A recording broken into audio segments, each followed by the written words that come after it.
All right, what's up, guys? You guys see my Ohio Warhawks hat?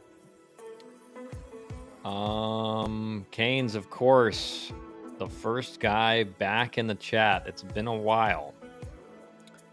Let me make sure I have all these things set up the way I want them.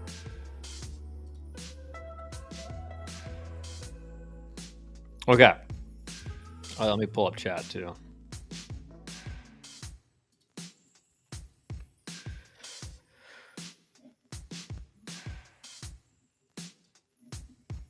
All right. So, Canes, hello. Let's go. Now, first question. Are you starting to see more college coaches at the tournaments? If so, when did they start showing up? 2 weeks ago, last week, or this week? I would say, really, it was kind of last week of June. I was actually pleasantly surprised by the amount of guys I saw at the 1700 World Wood Bat. So, like that last week and a half of July was when I really saw it pick up, and then there was a lot of people at the 1600 World Wood Bat this past week. Prep Baseball National Championships coming up this week. You got the PG Elite in Hoover. You got the tournament coming up in Sanford, Florida. So coaches are going to be out full blast at a bunch of different tournaments this week, and then obviously a couple weeks from now you have the Prep Baseball Futures Games, which will be always is the most highly attended event by coaches. So this is kind of, we're in the prime coaches out watching guys season. Dusty, hello, Darkness, my old friend. What's up, Dust? Yeah, I think we're back on schedule to start doing these again more consistently. And yeah, so like we'll be doing these more frequently again. It's time, baby. 15 days until 8-1. Let's roll, baby. Yeah, Kane. So I had some really good conversations with Laz and Chris Dominguez. So I was talking with those guys for literally, was it maybe Friday? Talked to Laz for like 15 minutes.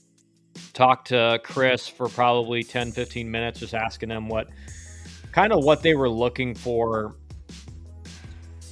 in the portal, depending on how the draft goes. I think Miami did pretty well in the draft as far as didn't lose some of those better bats like Galvin and Williams. Now they could still sign non-drafted free agent deals, but until that happens, like Miami's in pretty good shape. Momentum is on our side now. Let's attack. That it is. Where are you going to be, Mr. Rent? I'll be out. I'll be at Prep Baseball National Championship, probably maybe in the afternoon tomorrow, and then yes, I did actually, Dusty. I did ask Chris if he knew Kane's real name, and he was like, "Oh yeah, he did." So I've been waiting for 8-1 since your live stream. It's time for Kyle to push these kids to Miami. Let's go. Yeah, I think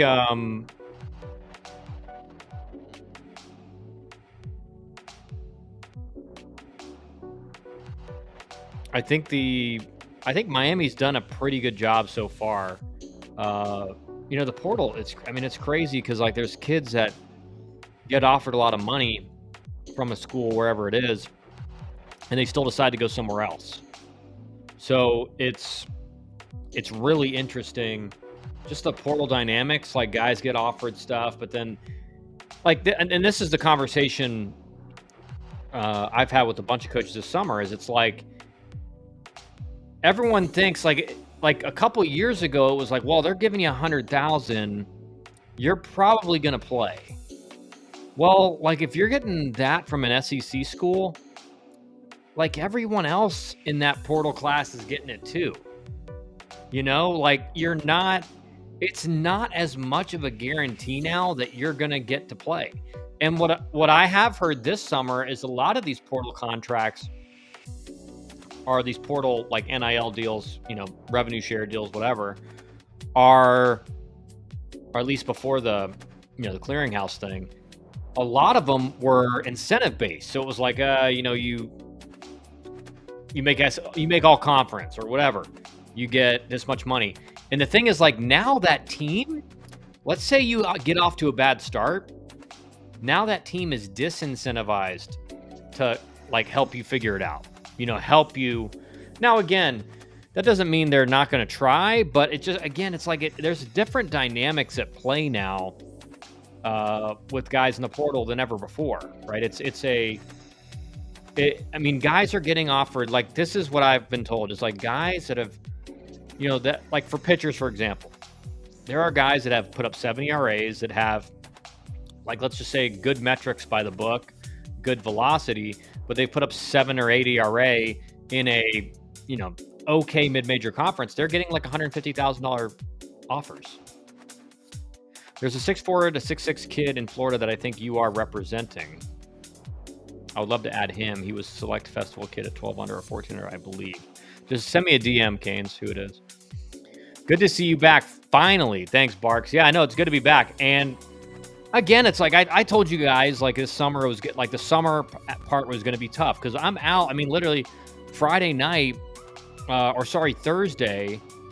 Thursday, I was out from 8:30 in the morning until 11:15 or 11 o'clock. I mean, it was literally a 14-hour, 15-hour day. 100,000 to 125K used to be the draft number. Top 15 rounds. Pretty safe signs.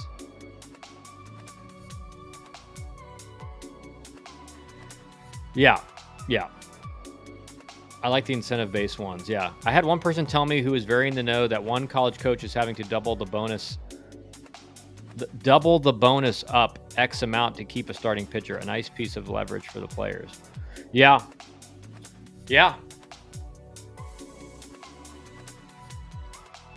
Yeah, that's the thing. It's now that, and think about on the pro side as well. These teams are like, hey, here's 150,000 to let's call it I think you're getting that now in like the 10th round or something, maybe even deeper. Like, now a player can say, hey, or Ole Miss or LSU or Texas or whatever, Clemson, you got 200 or 250 for me? You got 250 for me? I'll stay. And so, yeah, it's like Dusty said, like, these kids now, they don't know how good they got it. They really don't know how good they got it. If you're a really good player at the college level, you literally can, let's just say how it is. Let's say you're a no NIL guy out of high school or whatever, but you become a star your freshman year. All right, well, you're getting NIL money that year. Next year, you're getting NIL money. Dude, by the time these kids get out of college, like, they could have potentially, and some of these states are making it to where they don't get taxed on it. But let's just ballpark it. Let's say they make, if you're like a star player in college baseball and you stay for all 4 years, like, let's say you make like maybe 800,000 if you're a superstar, like or just a star player that plays in the SEC. All right, so even if you take like federal income tax, I mean, you're probably got $500,000-$600,000 something in the bank coming out of college. Like, that's the other thing these teams, the pro teams, I think some of them don't understand is, like, that signing bonus is only one time. That kid can make that, and now all these kids are getting like 5 years of eligibility. Dude, you could make over $1 million in your career now in baseball in college. Why would you go pro? Why would you go, again, like, yeah, sure, you get to the big leagues and you make your money and all that. But it's, dude, there's not a lot of guys that make it to the big leagues. Like, take it from me personally. Even some guys that potentially probably should have got a shot, they don't get them. And most guys make, I think the average service time you get up there is like over maybe 2 years, not even.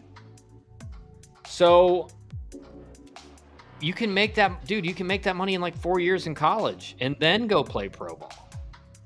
It's just, there's so much incentive of staying home.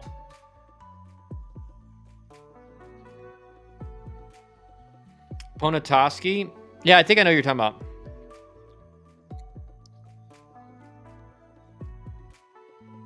There's a certain player on our team that bought a boat with his NIL. What is wrong with these people? What is wrong? Why would you buy a boat?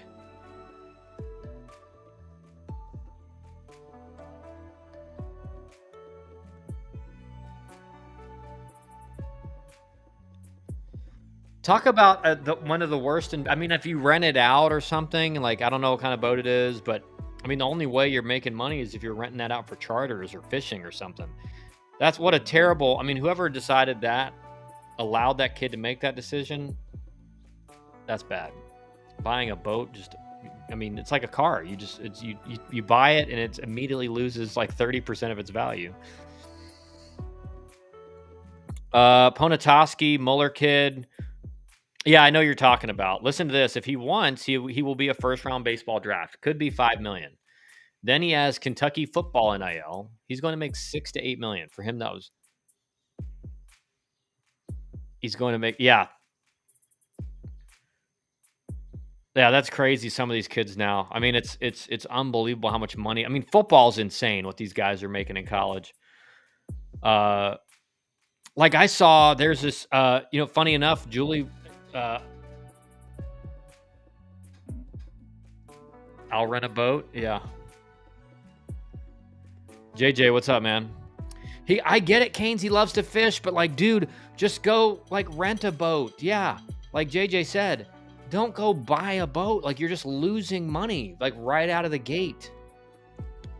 Especially for these kids that like they're in college for a few more years. Like, dude, just put that in investments.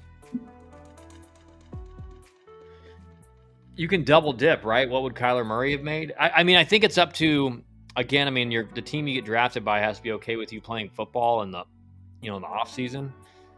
I don't know, dude. I don't know. What would Kyler Murray have made? A lot. I mean, he would have made a lot, but he wasn't. I don't think. I mean, I guess it's different. I mean, Kyler Murray went football, which is. Yeah, I don't know. I haven't been on in a while, Kyle. Same, dude. Same. But I mean, it's like, think about it like this, Dusty. Like, if this was what it was like, fools and their money are soon parted. Deaver, what's up, man? You are correct. You are correct. All this kid does is smash baseballs and fish in his off time. Well, I would want him to set up an investment so that, in 15 years he can retire when he's 35. Like that's what these kids have to understand is like, let's say you get 3 years or 4 years worth of NIL money at a really good school. You're probably bringing in total, like conservatively, like $500,000 or $600,000. If you invest $500,000 or $600,000 wisely at like 21 or 22 years old, by the time you're 35 or 40, you'll be like extremely secure. Like probably not retire. I mean, depending on how well you do with your investments. But what does a Saturday starter with a 4.5 ERA and 85 to 100 innings cost? Oh, dude, that's like 200,000. That's like 200,000. Easy. That's 200,000 right now. There's pitchers with like 80 ERAs, not even close to that many innings, that are getting 100, 150. Like, easily. But hey, if I was 18, I would have got a Rolex. Hey! All this kid does is smash baseballs and fish in his off time. Also a local kid, not an out-of-state kid. Still, though, man, I'm just like a boat. Buy land. Buy a house. Like, buy an investment. Like buy something that's going to make you money. A boat is not going to make you money. I need back pay. Dude, that's what I'm saying. It's like I'm thinking back on it now and I'm like, dude, like I wouldn't have got any NIL money coming in. But after my freshman year, I would have got a good amount of money. And again, it's like, depending on where you're at, what schools has available.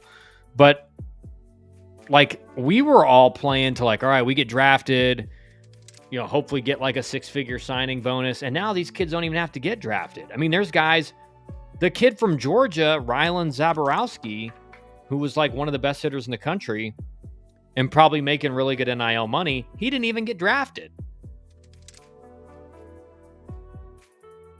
He didn't even get drafted, man.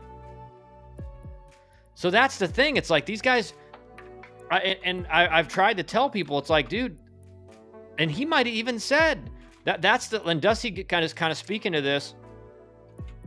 Let me see if I can find it while we're doing this. Like the signability issues now for on the professional side, there's never been more like uncertainty when it comes to the amount of like if a guy will sign or not. Because let's say you're a high school kid, and like because this used to happen a lot. There would be high school kids that would sign for like $200,000 or $300,000. Well, now, like some guys will still sign for that. But I mean, if you're smart, you're thinking, dude, if I'm committed. Those guys are usually committed to like LSU, Ole Miss. You know, some of these big schools. Dude, I'll make that in 2 years at Ole Miss. I'll make that in 2 years at LSU, maybe even less. It's just, I mean, I do not, key to possible early retirement, don't buy a boat, don't get divorced. Yes. Yeah, those are two. And that's my point, Danny. It's like, man, if you're getting one, man, I would have, and listen, like, you're a kid, like, you're going to spend on something stupid, right? But don't make it like a purchase like that, a boat. Boats are even more of a money sink than a car. Right? The only thing worse is probably an airplane. But the boat, I mean, the maintenance on a boat, especially if he's going out in the ocean, if it's a saltwater, like if it's a boat he's putting out in the ocean, dude, I think it's, what is it for a boat? It's like typically like 20% of the value per year is used for maintenance. So if he bought like a $50,000 boat, he's going to have to spend $10,000 a year on that for maintenance. Which, like, that's not a smart decision. It's just a money sink. Go buy land somewhere, right? Buy 50 acres somewhere outside of Miami that you can get for, I don't know what the price would be, but like, what does D1 college baseball NIL look like? Is it like football? It's not anywhere near football, Deaver. But like the really good players are getting six figures, right? Like the best players are getting three. I mean, we're going to see it creep up towards 400, 500. Not this summer. I haven't heard that, but that's where we're headed. But football is like, guys are getting like $4 million. What I was going to say earlier is that Julie, I went upstairs a couple nights ago, and Julie was watching this like dating show. And the guy, there was a guy on there, and he was like, oh yeah, I was a football player. And he obviously, had some money. And this is what we're going to start seeing happening. The dude didn't even play in the NFL. He just played college football for the last 3 years and probably made like 10 million, 12 million. So like this dude, like the thing is now, guys, think about, all right, if you're going to pick a sport, dude, if you're just like a good college player in like a Power 4 program, you're going to leave college with over $1 million. That's for sure.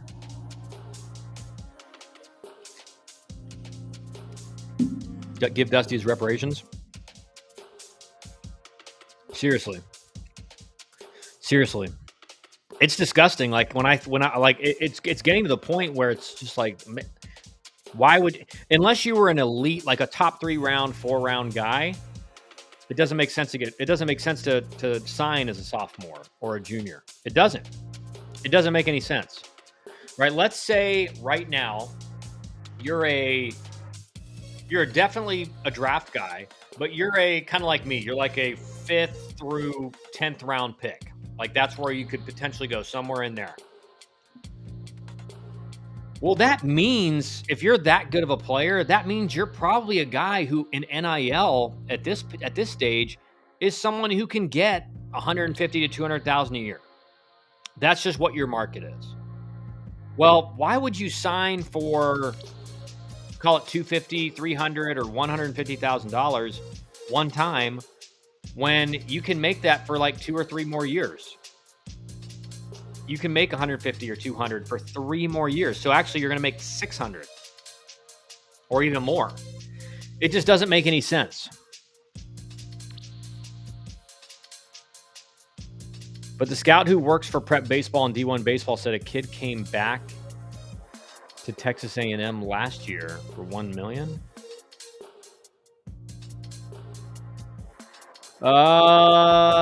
Came back to A&M, like instead of going to the draft, or came back from the portal?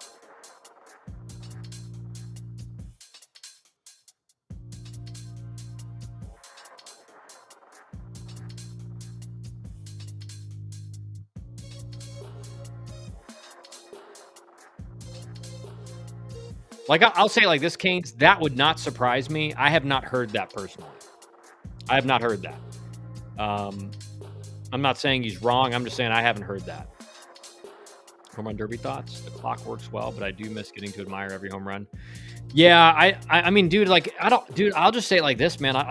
It's hard for me to watch Major League Baseball in any way whatsoever. Like I didn't watch the home run derby. Came back instead of going to the draft this year. He had a terrible year. I need to get his name. Yeah, I don't know. I'm trying to figure out who that would be. Part of me thinks that's probably not true, or at least it's like the amount of money is exaggerated, because I would have heard that if that were the case. But yeah, Wiley, like I can't even, like, it's hard for me to watch Major League Baseball in general. I mean, it's just the product on the field is so bad. And you're starting to see more and more people say that. Like Frank Thomas, I think most of you guys probably saw that clip. Frank Thomas the other day was like, I don't want to hear another hitter say something like, I'm trying to hit the ball in the air. And I think it's something that makes a good discussion, because I think there's a lot of people out there. There's a lot of people out there that think the analytics guys and the biomechanic guys and all that were the first people to say, oh, hit the ball in the air. What's believed is that no one in the recorded history of Major League Baseball or professional baseball or baseball in general ever was a hitting coach who said, hey, let's try hitting the ball in the air. Like Ted Williams said that, right? Ted Williams was like, we need to meet the ball on a slight upward path. The problem is that, generally speaking, what people recognized pre-analytics was that when you use that as an overall approach for every hitter, it doesn't work. It doesn't work. So like there are guys who need to think hit the ball in the air because they're steeper, they're downhill. That's going to help plane them out or plane off. But a lot of guys don't have that issue. And they're actually, when a guy who is missing underneath thinks hit the ball in the air, they're just going to miss more underneath. And again, the problem also is not necessarily, I mean, the problem is there is major problems at the big league level and the professional level in general. Ryan Prager, I don't know where he got drafted last year. Okay. The problem is that now you have high school kids who, like I've told you guys, are hitting average exit velocity of 80, 78. And they think, oh, I got to hit the ball in the air, and they're hitting 250. Not because they're not hitting the ball well. They are hitting the ball well for their batted ball profile, but they don't have that top end max exit velocity to burn outfielders. So when they do hit a ball well, they're like, gosh, I hit it good. And I'm like, yeah, but you can't be hitting the ball in the air like that. That just doesn't make sense for your profile. But that's what we have now, because you have a button now that's trickled down to all these, again, like these private hitting instructors who are, some of them are very good. A large percentage of them are not. And you have guys trying to hit like bombs, even though their top end exit velo is 86 or 88 or 90, right? If you're top end, and even top end like 95, like that means your average exit velocity is probably somewhere in like 81 or something, like that, like 80 maybe, even lower. That your average exit velocity needs to be much higher to have success doing that. Kyle Bodie says plus fielders are making a comeback in lower levels of pro ball and soon into MLB. I hope so. I mean, I hope so, but I kind of take that with a grain of salt, because I think Kyle Bodie, while I don't have really a feeling about him one way or another, definitely was one of the people pushing for just like we're going to listen to totally to analytics. Even though I do think Kyle Bodie does give respect to old school scouting, but I just don't believe it until I see it. I'm not going to believe it until I see it, because what I've seen is that since analytics guys have taken over, the value of defense has been highly and they say they love it, but it's not true, right? They are not putting out good defenders. They're going to sacrifice defense for a better bat, and they're a better bat in their view. Not in my view, may not be a better bat. Ted Williams pretty much had a perfect guess of hitters' attack angles that are measurable now. Go. Yeah. And it's not like, it's really not rocket science. I mean, he was just thinking, they're throwing from up here that's traveling downhill. So if I'm going to match that plane and stay on it as long as possible, I got to be slightly uphill. And now you have guys like Teacher Man just teaching guys to, snap like this. Like, it's crazy. He went pick 282 to the Indians this year. They paid him $1 million last year to play. They paid him $1 million last year to play for them.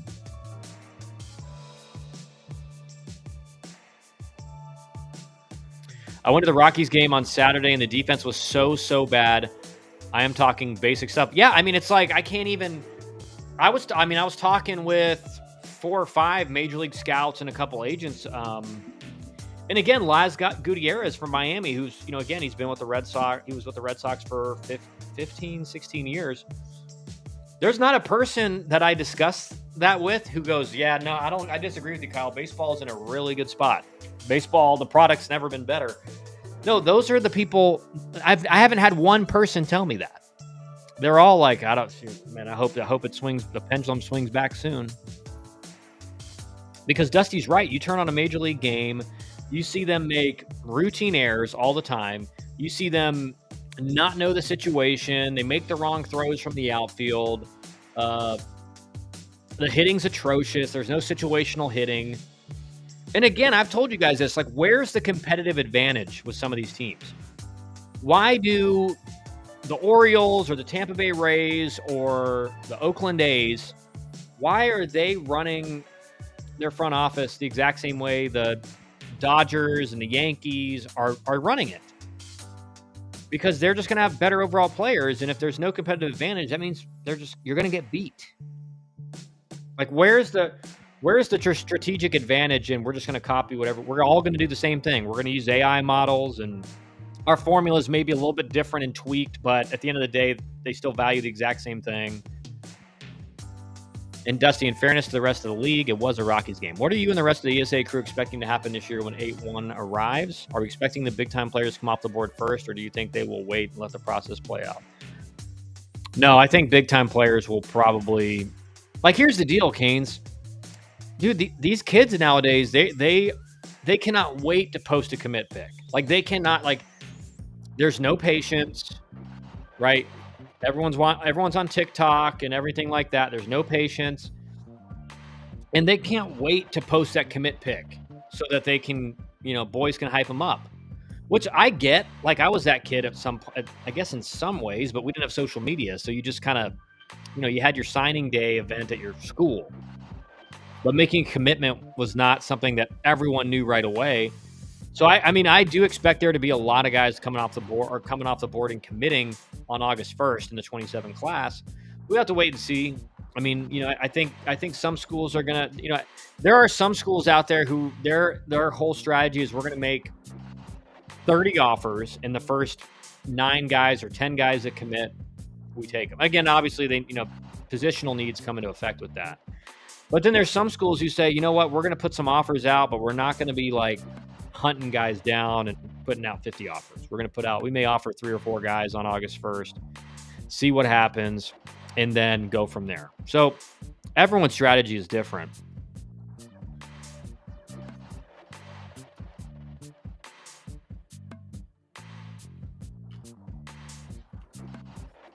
That is at Costco.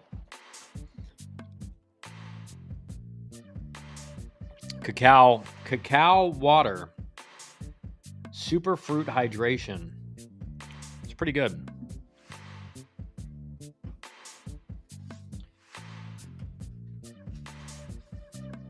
But that's the reality, is you have also a big announcement for you guys. I will be filming with Pure Athlete. If you've seen their Instagram page, like Jeff Francoeur is one of the owners and founders of it. The whole point of the platform, and they have a platform, Pure Athlete Plus, that we will be featured on, and I'm being interviewed tomorrow about recruiting and the new rules and like what parents should be thinking, because Pure Athlete's their whole purpose is to just kind of educate parents on how to develop kids in sports the right way without overdoing it. And like they give parents advice and lessons learned about, you know, what not to do, what to do, and everything like that. That's a big announcement. Oh yeah, dude. Go to their Instagram page, Dusty, and tell me if it's a big announcement.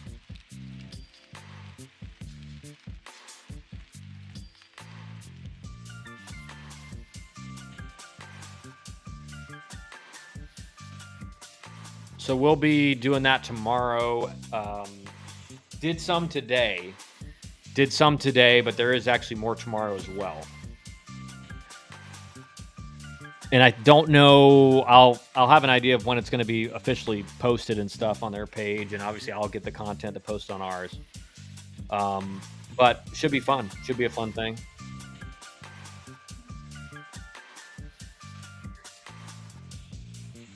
Won't stand for KW disrespect in the chat. Yeah, I mean that's Dusty though. Like that's just built in. When you've known the guy for basically 15 years, it doesn't even faze me. It doesn't even faze me anymore. He's been that guy for 15 years. Been that guy for 15 years.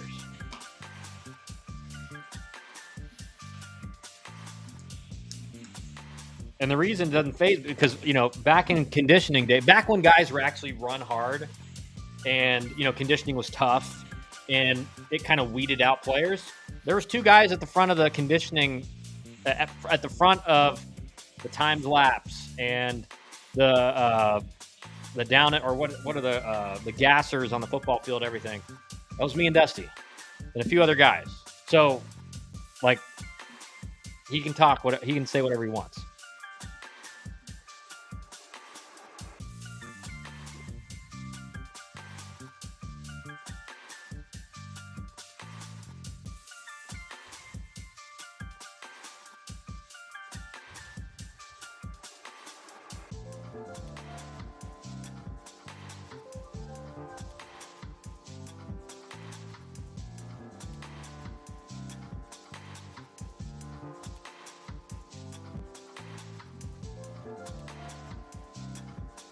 Dusty, did you watch our interview with Josh McDonald from UConn, by the way?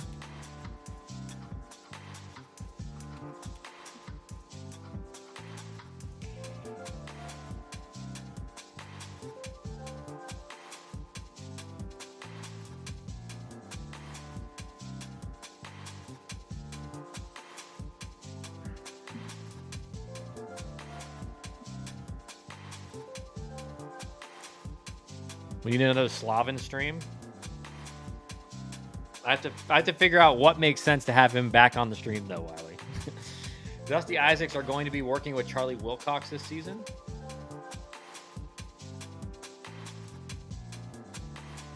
Is Georgia Tech happy about getting him on campus? Oh, 100%. 100% they are. Kyle, what is the latest out of ESA? What can we expect coming up? Is this the busiest time of the year? Yes, it is the busiest time of the year. Generally, like just the summer in general is really busy because one, you're out watching games, you're watching clients, you're looking for potentially new ones. And at the same time, like this is the time where a lot of people start to panic. And for the 27s, that will be, you know, maybe October, right? They've gone, or not October, really, September. So they've gone a whole month of August. They haven't heard anything from any school, which is completely normal. But in their mind, they're behind. So they start looking for recruiting services like ours for help, which, you know, generally speaking, you kind of need help now. I mean, it's just a different environment. But so that's what makes it the busiest time for us. It was kind of corny when he acted like he spurned the draft on social media, but whatever. Yeah, I mean, I think we do need to talk about, there's so many, like, it's so obvious and it's so painful for guys like me and Dusty to see it, but it's so obvious that these guys, like, thought they were going to get drafted, whether they're a high school kid or a college guy, and they make a tweet once they realize they're not getting drafted, but the draft's still going on. They're like, because they got to save face, right? So they got to make it look like their plan all along was to go to school, and they're like, can't wait to get on campus at wherever, like ready for the next chapter at whatever school. And it's like, dude, everyone knows now that you thought you were going to get drafted, and now you're saving face. And it's like, I just don't understand. Why do you have to post a thing? Why does everyone have to know? They will know at the end of the draft, when you're not drafted, that you're going to campus. And again, the same thing was true when the portal closing date. There were so many guys who didn't even enter the portal, who were making tweets like, or Instagram posts and tweets like, it was like, this was home all along, or like, ready for another year, like, we're gonna run it back. And it's like, dude, you didn't ever put your name in the portal. Like, what do you mean run it back? And it was like a commitment post, like they were coming back to their school again. Dude, your name was never in the portal. Right? So much, if you guys, when I talk to you guys about how much ego has like completely penetrated the minds of these like college, high school, even professional baseball players, it's things like that. It's like, even if you're not even going in the portal, they're still acting like there was a chance they were going to leave. Right? And sometimes it's players that like didn't even play. And you're like, why are you even tweeting this? No one wanted you. No, you'd even go in the portal. No one would have taken you. So it's just like, it's painful to see that sometimes, because you're like, man, why do you like just relax? Another question: when a college coach reaches out to that specific recruits coach, which coach does he call first? Travel ball head coach or high school head coach? I would say probably the high school coach. So with the coaches that I've talked to about this, what they say is this: generally, what you're gonna see from a travel ball coach in their mind, now it depends on the travel team, right? Because some travel teams are like, they let these kids get away with everything, and they let them act like clowns.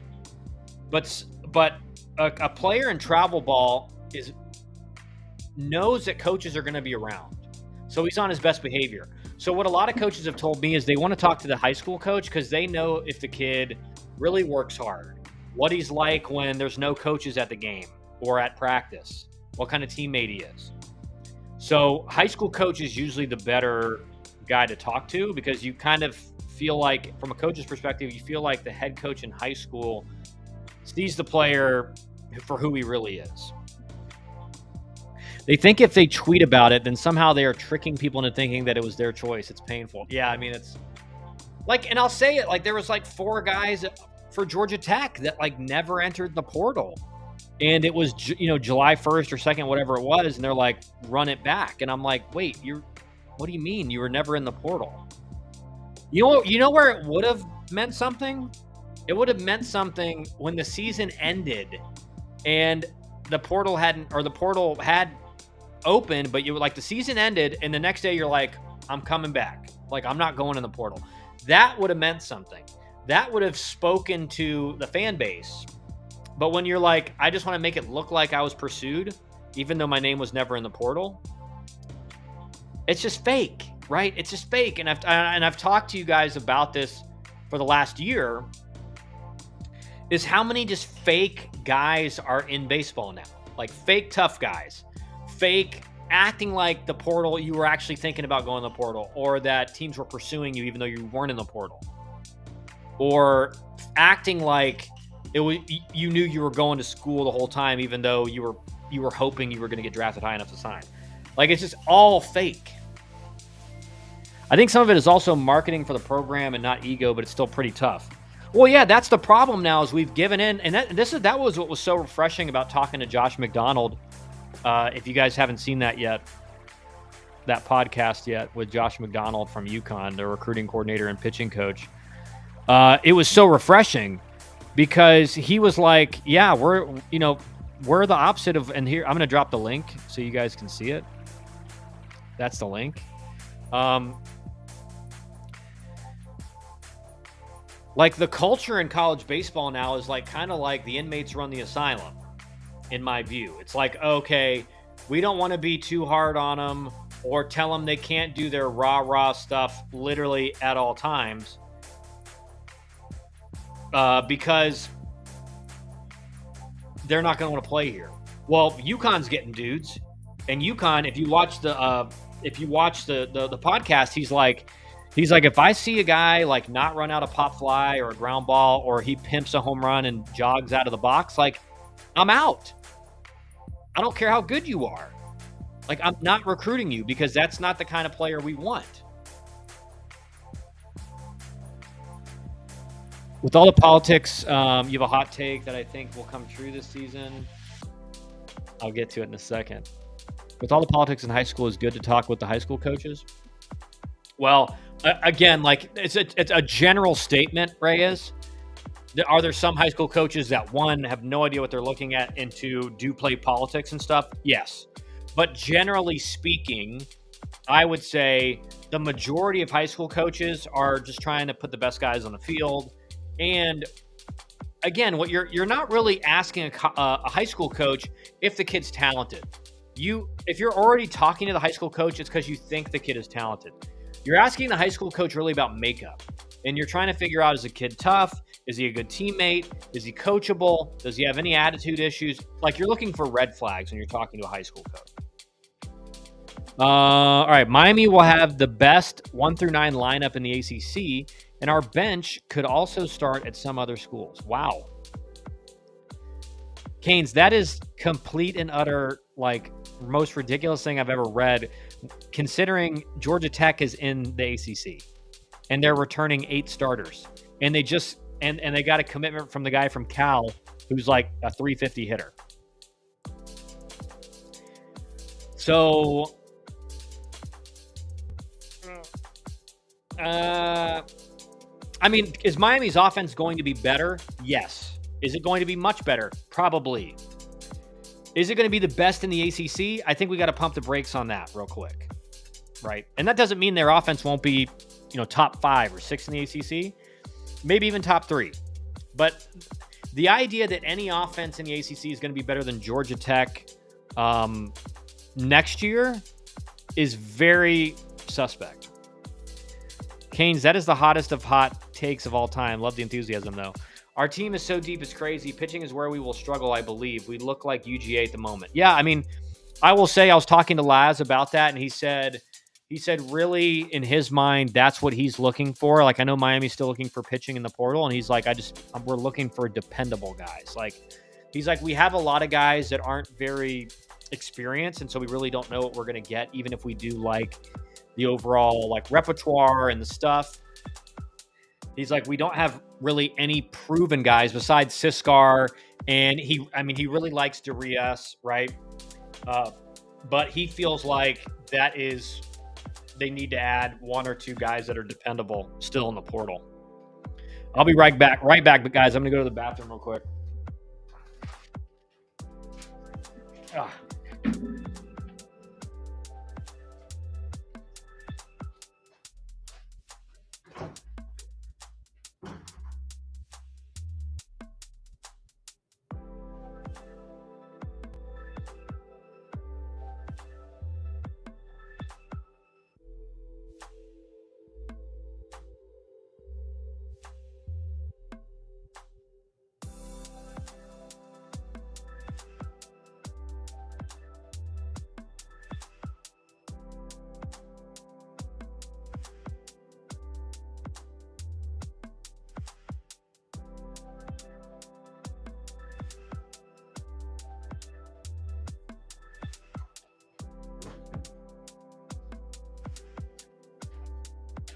All right, we're here.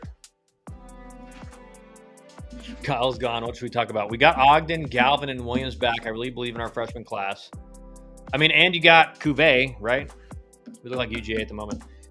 Yeah, and it's funny. It was a great conversation I had with Brock Bennett from UGA, because me and him have a pretty good relationship, and I think he just gives me the thing I love about Brock is he's just like dead honest. Like, he's not when he tells you something, he's he's telling you the truth. Like, he's not BSing you. And again, there are some coaches that do that, which is fine. But like, Brock's not that guy. And I was talking to him. It's funny. We were at WWBA, and he said, so this was, I think this was 17 or I can't remember if it was 16 under or 17 under. I think it was 16 under. So last week. And I was like, man, are you guys still? Because I mean, I knew they lost 11 guys in the draft. So like, and they had a bunch of grad guys and everything. So I asked him, I'm like, hey, how many more guys do you need in the portal? And he laughed. I was like, how many you got right now? He said 16. He's like, or 15 or 16. He's like, we probably need five or six more.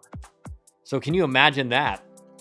And so I asked him, I said, I'm like, do you think that's hurting you guys with high school players? Like, is that connotation? Is that reputation that Georgia's just bringing in a bunch of portal guys? Like, is that hurting you? And he goes, oh yeah. He's like, it's hurt us a bunch.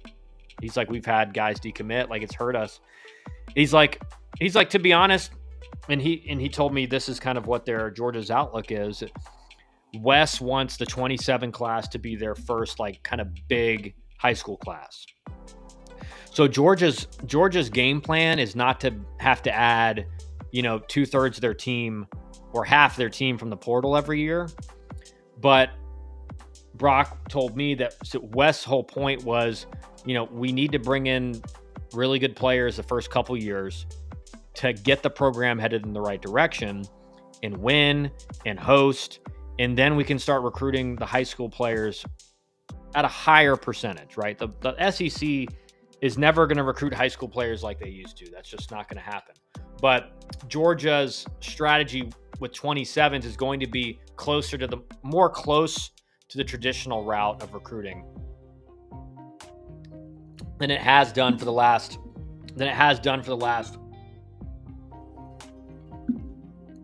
2 years. That was also before we lost Easton Marks and Danny M to the draft. They were committed to us in the portal. Danny M went 8th round and Easton went 19th. I've been told Easton is going for sure. Yeah, that's the other thing with the portal, man. It's tough to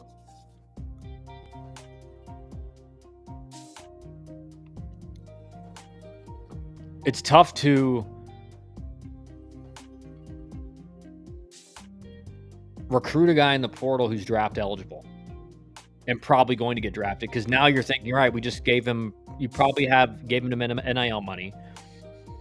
And so you kind of like, all right, well, if especially those guys that are like fringe draft guys, and that's why you have to have really good conversations with them and figuring out what their intentions are. Because, all right, let's say, you got a pool of $1 million for NIL money and you're giving $100,000 to this kid who's got a chance of getting drafted. And then he does get drafted and you're pretty sure he's going to get drafted. So you're like, well, we probably need to make another offer to another kid too. And then that kid commits.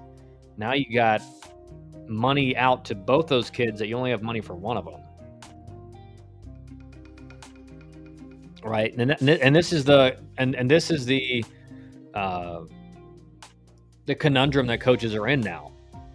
And I thought Josh McDonald made a great point. He's like, I don't want to cut guys. He's like, so I'm actually more picky now because we are bringing in less high school guys, and I don't want to bring in a guy that I'm going to have to cut. Like, that's just the reality. He said the problem is, even if you do see a kid and you think, you know what, in 2 or 3 years, he could be really good. Like, I see development there. I see he's projectable. Like, the frame makes sense. He's like, the problem is, even if you tell a kid that and he does commit, if he doesn't play much his freshman year, like, he's going to be gone.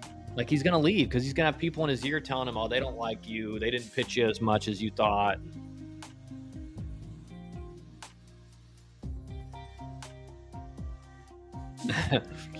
Then you need to scramble to raise money. Yeah, 100% free Bella Strawberry. Oh Lord, don't even speak that name. It's like Beetlejuice. He'll appear. She'll appear. Whoever it is, probably a he.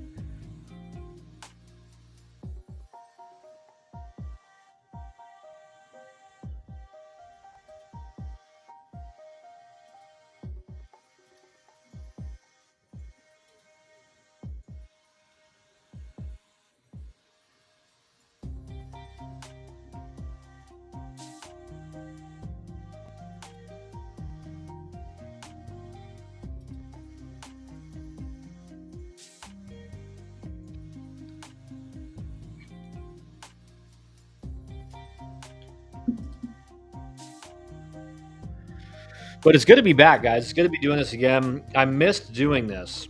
And there was a couple days where I thought, man, I could probably squeeze it in. But, and I was actually a little bit worried today. I was like, man, are these guys going to come back? It's been like, since it's been like, a month and a half since we really, not really a month and a half. It's been probably a month since we were doing this pretty consistently with the College World Series and everything. Maybe not even a month. It seems like it's been way longer than it really has.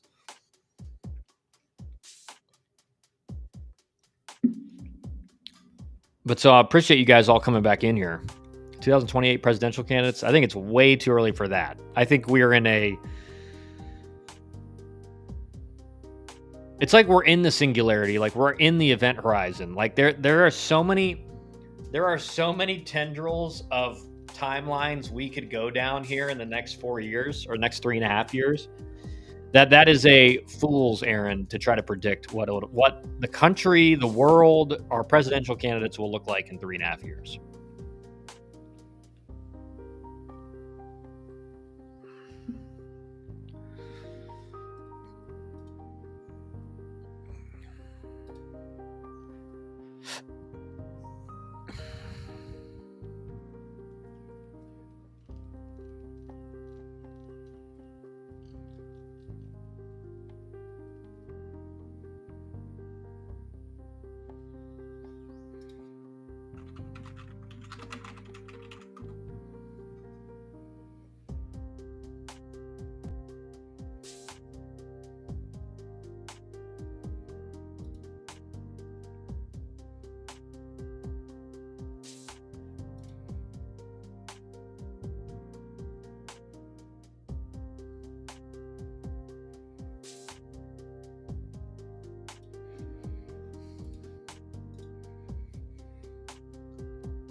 Last stream was when you released the Navy video and the Ohio Warhawks. Yeah, I guess it wasn't like too long ago. I did make like 1 or 2 streams in the meantime.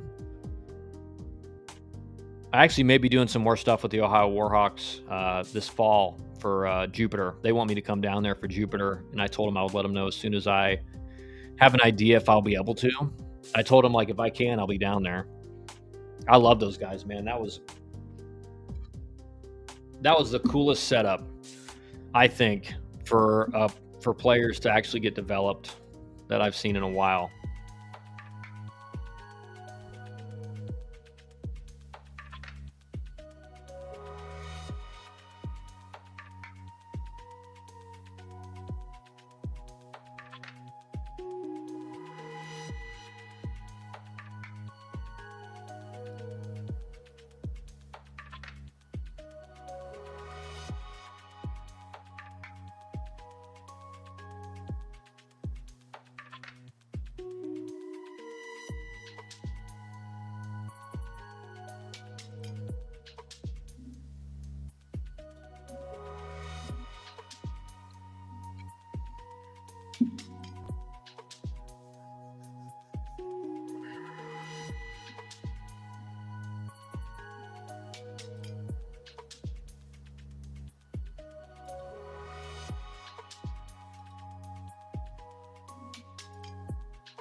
What did you guys think of the home run derby? Did you think it was fun? Did you think it was cool? Do you think it was good?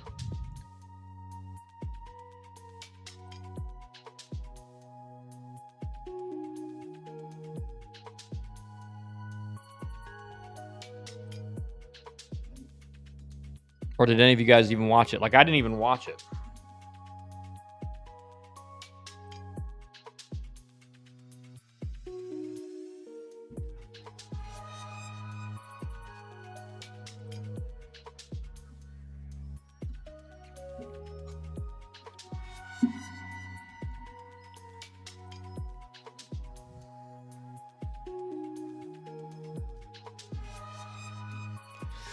I'm the same, Canes.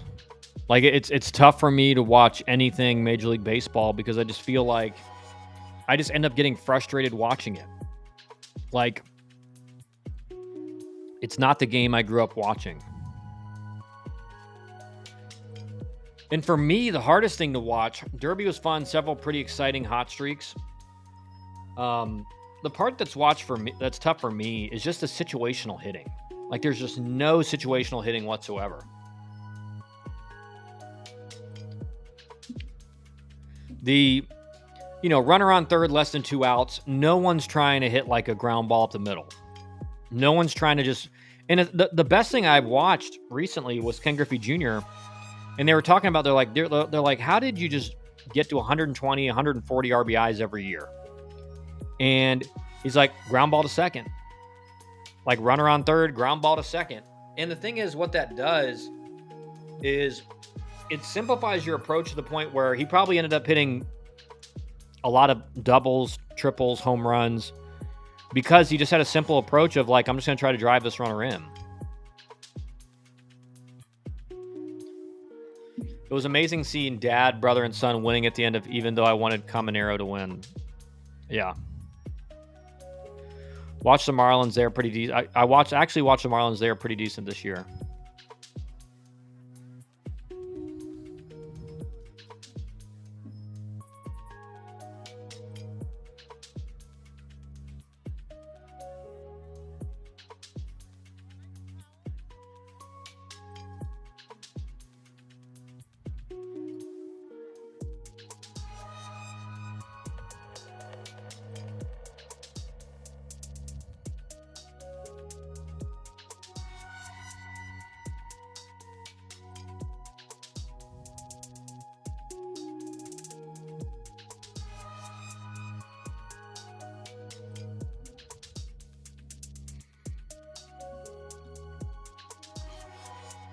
But if it's between watching a Summer League baseball game or the MLB, I will watch the Cape or the NECBL. Yeah. I just think it's just better baseball, man. It's just the college game is so, like, again, like you talk to these guys like George Brown from St. John's or Josh McDonald from UConn and all the other guys we've had on. It's like at the college level, a professional at bat is still valued. A guy who can just find a way to put it in play with a runner on third to get the run in, that's still valued. That is not valued at the big league level, at least in most organizations. And it's not being taught. Right now, I'm sure they'll get upset when a guy doesn't get it done, but it's like, how can you get upset at a guy when they have no one telling them that their whole way up the ladder? Right? That's not an overall philosophy of the organization. That we're going to have professional at-bats, we're going to grind with 2 strikes, we're going to find a way to get the ball, put the ball in play. And George Brown from St. John's was a great interview. Yeah, it was. It was great. Even though if you can notice in that interview, it's kind of chopped up a little bit because he kept the internet in where he was kept dropping. So eventually he had to move somewhere else and it was fine. But yeah, the conversation with Brownie was great. And with Josh McDonald, it was great as well. I mean, it was me and Murph were just dying laughing the entire time. Because again, it's kind of refreshing to talk to college coaches because a lot of those guys still have the beliefs and ideals that like I have when it comes to how players should act on the field versus how most of them act now. Jacob Wilson is a fun throwback hitter. I agree 100%. I love watching Jacob Wilson. And again, I'm like, all right, why aren't we trying to teach guys to be like Jacob Wilson? Why aren't guys with high bat to ball, good approach? One critique I have of Jacob Wilson is he doesn't walk enough, in my opinion. I think I would love to see him walk more. And I think that's going to come with just his maturity and understanding when to take his walks, because I think he's just a little bit too aggressive. But again, like if you're hitting 330, no one's going to complain. But I don't understand why we don't try to develop hitters more like Jacob Wilson. Because here's the deal, guys, and I've told you this 1,000 times. If you have decent power, once you get to AAA now or the big leagues, you're going to double your home run numbers from the other levels. because the balls fly so much more in AAA now because they're used to big league balls in AAA now ever since 2019. So if you're a guy that's hit 5, 6 home runs in the minor leagues before AAA, you're going to hit 10 plus, maybe even 15 in AAA in the big leagues because the ball just goes. Now, I have seen some things that this year in the big leagues, maybe they've kind of deadened the balls a little bit, but I don't know. The numbers still look like guys are hitting a bunch of home runs.